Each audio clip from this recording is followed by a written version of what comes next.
They say hospitals are the safest place to spend a night, but I stopped believing that after last Friday.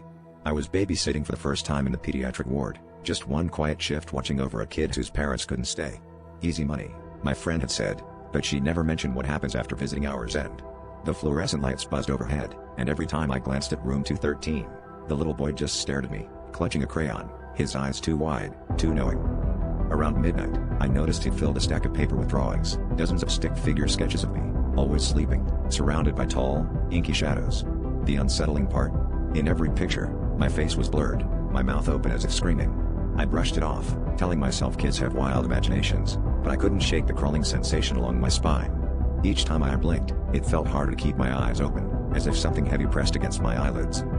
By 2 a.m., I caught my reflection in the window, except I wasn't alone. Behind me, shadows stretched and writhed, their forms matching the ones in the boy's drawings. My heart hammered as I spun around, but the room was empty except for the boy, who watched me with a sad, resigned expression. "They come when you're tired," he whispered. "They like new faces." I wanted to leave, but my legs wouldn't move, numb and cold. When the morning shift nurse arrived, she found me sitting beside the bed, eyes wide but unseeing, clutching a crayon so tightly my knuckles had turned white.